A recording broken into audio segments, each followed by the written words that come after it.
औज़ुबिल्लाहि मिनश्शैतानिर्रजीम, बिस्मिल्लाहिर्रहमानिर्रहीम। अस्सलाम वालेकुम मोअज़्ज़िज़ ख़वातीन हज़रात। हज़रत मुस्लिम बिन अकील रज़ियल्लाहु तआला अन्हु हज़रत इमाम हुसैन की हिदायत के मुताबिक कूफे पहुँच गए और शहर के एक रईस मुख्तार बिन अबी उबैद सकफ़ी के मकान में उतरे। आपकी आमद की खबर मशहूर होते ही लोग जोम तक जोक आपकी ज़ियारत के लिए हाजिर होते रहे और आपके हाथ पर हज़रत इमाम हुसैन रज़ियल्लाहु तआला अन्हु की बैत करने लगी। एक रिवायत के मुताबिक तकरीबन 12,000 से ज़ायद तादाद में आपके दस्ते मुबारक पर बैत की। इमाम मुस्लिम अहले इराक की इस अकीदत को देखकर बहुत खुश हुए और आपने फ़ौरन एक ख़त हज़रत इमाम हुसैन को लिख कर भिजवाया कि आप फ़ौरन से पेशतर यहाँ तशरीफ़ ले आएँ। यहाँ पर हालात बहुत साजगार हैं और लोग आपका साथ देने और आप पर जान कुर्बान करने के लिए तैयार हैं, लिहाजा बिल्कुल देर ना करें। उस वक्त कूफा के गवर्नर हज़रत नौमान बिन बशीर थे, जो कि सहाबी रसूल थे और अहले बैत से मोहब्बत फरमाते थे। उन्होंने अहले कूफा को मुतले किया कि ये बैत यजीद की मर्जी के खिलाफ है और उस पर बहुत नाराज़ होगा, लेकिन इतनी इतरा देकर और ज़ाब्ते की कार्रवाई पूरी करके हज़रत नौमान बिन बशीर खामोश बैठे रहे और इस मामले में किसी किस्म की कार्रवाई नहीं की। कूफे में मौजूद यजीद के वफादारों ने नौमान बिन बशीर की शिकायत फ़ौरन यजीद के दरबार में पहुँचाई कि हज़ारों अफराद मुस्लिम बिन अकील के हाथ पर इमाम हुसैन की बैत कर चुके हैं और नौमान बिन बशीर ने अभी तक कोई कार्रवाई उनके खिलाफ नहीं की। अगर बैत का सिलसिला इसी तरह जारी रहा तो एक वक्त वो आएगा जब तेरा साथ देने वाला कूफा में एक भी नहीं होगा। ये तरह पाते ही यजीद ने फ़ौरन नौमान बिन बशीर को माजूर किया और उबैदुल्लाह बिन ज़ियाद को, जो उस वक्त बसरे का वाली था, उनका कायम मुकाम किया। ये शख्स जो इब्ने ज़ियाद के नाम से मारूफ है, बहुत बड़ा फासिक व फाजिर और अहले बैत से बुग़्ज़ और दुश्मनी रखने वाला था। यजीद ने उसे ऑफर की कि अगर तू जाकर इस फितने को दबाए तो मैं तुझे बसरे के साथ साथ कूफे की गवर्नरी भी दे दूंगा।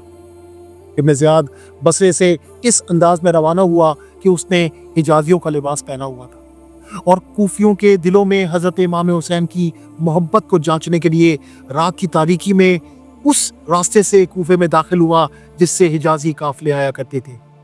क्योंकि लोग हज़रत इमाम हुसैन का इंतज़ार कर रहे थे, लिहाजा शब की तारीकी में उसे आता देखकर यह समझे कि इमाम तशरीफ़ ले आए हैं। ये मरदूद दिल में तो जलता रहा और उसने अंदाज़ा कर लिया कि कूफियों को इमाम की तशरीफ़ आवरी का इंतज़ार है और उनके दिल उनकी तरफ माइल है, मगर उस वक्त मसलहत से खामोश रहा ताकि उन पर इसका मकर ना खुल जाए। यहाँ तक कि वो दारुल इमारत तक पहुँच गया। नौमान बिन बशीर ने भी यह समझा कि इमाम हुसैन है, तो उन्होंने ऊपर से खड़े होकर कहा कि इब्ने रसूल सल्लल्लाहु अलैहि वसल्लम, मेरी मोहब्बत आपके साथ है। मैं अहले बैत से बहुत मोहब्बत करता हूँ, लेकिन मैं इनको भी जानता हूँ। अगर आप यहाँ क़याम फरमाएंगे तो कोई बईद नहीं कि ये सब आपको छोड़ दें, तो मेरा मशवरा है कि आप फ़ौरन यहाँ से चले जाएं। इस मौके पर इब्ने ज़ियाद ने चेहरे से कपड़ा हटाया, दारुल इबारा में दाखिल हुआ और यजीद को ख़त दिखाकर नौमान बिन बशीर को फ़ौरन माजूल कर दिया। रात गुजार कर सुबह इब्ने ज़ियाद ने अहले कूफा को जमा किया और हुकूमत का परवाना पढ़कर सुनाया और यजीद की मुखालफत से डराया और धमकाया और तरह तरह के हीलों से हज़रत मुस्लिम की जमात को मुंतशिर कर दिया।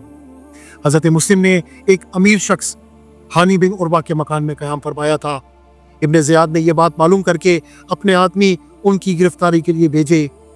उस वक्त तक तकरीबन 40,000 कूफी इमाम मुस्लिम की बैत कर चुके थे, मगर जब इब्ने ज़ियाद ने उनको डराया तो ये सब आपका साथ छोड़ गए। यहाँ तक कि शाम के वक्त हज़रत मुस्लिम ने मस्जिद कूफा में जिस वक्त मगरिब की नमाज शुरू की तो आपके साथ 500 आदमी थे और जब आपने नमाज ख़त्म की तो आपके साथ एक शख्स भी ना था। तमाम कूफी बुज़दिलाना, बेमुरवती और नामर्दी के साथ उनका साथ छोड़ गए थे। इस आलम में इमाम मुस्लिम ने इब्ने ज़ियाद के भेजे हुए लश्कर से अकेले इस अंदाज में मुकाबला किया कि उनके बहुत से आदमी मारे गए, बहुत से जख्मी हो गए। जब उन्हें अंदाज़ा हुआ कि नामर्दान कूफा की जमात बनी हाशिम के इस नौजवान से मुकाबला नहीं कर सकती, तो इब्ने ज़ियाद ने एक और चाल चली और इमाम मुस्लिम की तरफ अमन और सिला का पैगाम भिजवाया और कहा कि अगर आप बैठ कर गुफ्तगू करें तो कोई ना कोई हल निकल आएगा और हम आपसे जंग करना नहीं चाहते। मुस्लिम बिन अकील चूँकि एक मोमिन थे और मोमिन बड़ा सादा दिल होता है, आपने इस अमन के पैगाम को कबूल फरमाया और अपने दोनों साहबजादों के साथ इब्ने ज़ियाद के पास रवाना हुए। उस बुज़िल ने पहले ही दरवाज़ों के पीछे अपने सिपाही खड़े किए हुए थे जैसे ही आप दरवाजे में दाखिल हुए, उन बदबख्तों ने दोनों तरफ से तलवारों के वार किए और हज़रत मुस्लिम बिन अकील को शहीद कर दिया।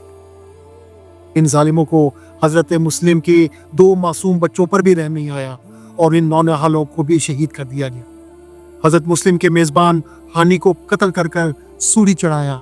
इन तमाम शहीदों के सर नेज़ों पर चढ़ाकर कूफे के गली कूचों में फिराए गए और निहायत बेहयाई के साथ कूफियों ने अपनी संगदिली और मेहमान खुशी का अमली तौर पर ऐलान कर दिया। जिस वक्त हज़रत मुस्लिम बिन अकील पर वार हुआ और आप ज़मीन पर तशरीफ़ ला रहे थे, तो आपकी ज़बान हक से निकला कि काश मेरे भाई हज़रत हुसैन को जाकर ये बता दे कि मैं शहीद कर दिया गया। हज़रत मुस्लिम की शहादत का यह वाक़या 3 ज़िलहज 60 हिजरी का है और यही वो दिन है कि जिस दिन मक्का मुकरमा से हज़रत इमाम हुसैन रज़ियल्लाहु तआला अन्हु कूफे के लिए रवाना हुए। सहाबा कराम, जिनमें हज़रत इब्न अब्बास और हज़रत इब्न उमर रज़ियल्लाहु तआला अन्हुमा शामिल हैं, इमाम से इसरार करते रहे कि वो इस सफ़र को मुलतवी फरमा दें। लेकिन हज़रत मुस्लिम बिन अकील का ख़त आने के बाद हज़रत इमाम हुसैन को कूफियों की दरख्वास्त कबूल ना करने की कोई वजह या कोई उज़र बाकी नहीं था। लिहाजा सहाबा के रोकने के बावजूद उनकी कोशिशें कारआमद साबित नहीं हुई और हज़रत इमाम अली मुकाम अपने अहले बैत, खुदाम और चंद जानिसारों कुल 75 नफूस कुदसिया को हमला लेकर कूफे की तरफ रवाना हो गए। अब यहाँ रुक कर ये समझने की कोशिश करते हैं कि इमाम अली मुकाम इस सफ़र पर रवाना क्यों हुए और क्यों अपनी ज़िंदगी को ख़तरे में डाला। कुछ लोगों का ये हमकाना मौक़िफ़ है कि इमाम हुकूमत के लालच में इस सफ़र के लिए निकले और ये कि दरअसल 2 शहजादों की लड़ाई थी। तो असल बात यह है कि हुकूमत की लालच उससे होती है जिसके पास कुछ ना हो, और ये तो वो शहजादे हैं कि जिनके बारे में नबी करीम सल्लल्लाहु अलैहि वसल्लम ने अपनी हयात तैयबा में बशारत अता फरमाई कि हसन और हुसैन जन्नत के नौजवानों के सरदार हैं। फिर अगर हुकूमत के हुसूल के लिए ही जंग लड़ने का मकसद होता तो आप एक बहुत बड़ा लश्कर जमा करके ले जा सकते थे, लेकिन आपने साथ शामिल होने वाले लोगों को खुद बना फरमाया कि तुम लोग मेरी वजह से अपनी जान खतरे में ना डालो, और सिर्फ 72 लोगों के साथ, जिनमें घर की औरतें और बच्चे भी शामिल थे, उन्हें लेकर कूफे का सफर इख्तियार फरमाया। और सबसे अहम बात वो राज है जिसका जिक्र कई मोतबर कुतुब में है और जिसका समझना बहुत ज़रूरी है। वो ये कि जब इमाम हुसैन हालत बचपन में थे तो एक रोज़ हुज़ूर सल्लल्लाहु अलैहि वसल्लम हज़रत इमाम हुसैन को अपने दाएं जानू मुबारक पर और अपने बेटे हज़रत इब्राहिम रज़ियल्लाहु तआला अन्हु को अपने बाएं जानू मुबारक पर बिठाकर प्यार कर रहे थे कि सस्ता में हज़रत जिब्रील अलैहिस्सलाम तशरीफ़ लाए। अर्ज़ किया, या रसूल अल्लाह, इन दोनों को अल्लाह तबारक व तआला आपके यहाँ इकट्ठा नहीं रहने देगा, इनमें से एक को वापस बुलाएगा, चुनाचे इनमें से जिसे आप चाहें पसंद फरमा ले।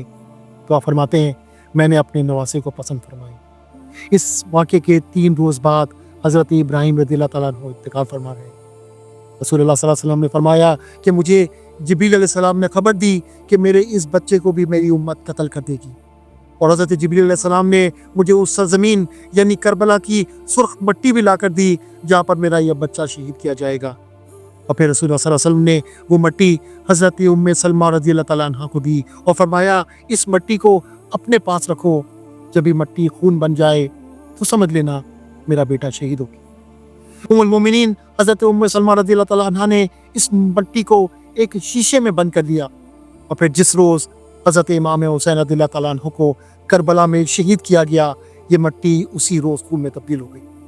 वो हज़रत इमाम हुसैन की शहादत के वाक़यात आपके बचपन ही से मशहूर हो गए थे और आपको बचपन से पता था कि आपको शहीद होना है। हत्ता कि एक मरतबा हज़रत अली रज़ियल्लाहु तआला अन्हु एक सफ़र से वापस आ रहे थे तो आपने पड़ाव डाला और पूछा, ये कौन सी जगह है? तो बताया गया कि ये मैदान करबला है। तो आप रोने लगे और खेमे से बाहर आकर फरमाया कि मेरी औलाद को इस मुकाम पर शहीद किया जाएगा, क्योंकि नबी करीम सल्लल्लाहु अलैहि वसल्लम ने मुझे ये बताया है। यानी इतनी मारूफ चीज़ थी कि इमाम हुसैन जानते थे कि अब उम्र का वो हिस्सा आ चुका है जिसमें नबी करीम की मेरे बचपन में दी गई खबर बाकायदा एक अमली शक्ल बनने वाली है।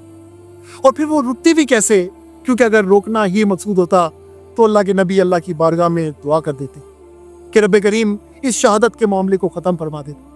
हज़रत अली दुआ फरमा देते, हज़रत बीबी फातिमा दुआ फरमा देती, तो अल्लाह तबारक व तआला उनकी दुआओं को कबूल फरमा लेता। लेकिन ये तो ख़ानदान रिसालत है जो अल्लाह की रज़ा पर राज़ी था, और अगर अल्लाह का ये फ़ैसला था کہ خاندان رسالت میدان کربلا میں اپنی جان قربان کر کے قیامت تک کے لیے دین کے لیے قربانی دینے کی عظیم مثال پیش کرنے کے لیے منتخب ہو چکا ہے، تو وہ اس عظیم وقت پر راضی تھے۔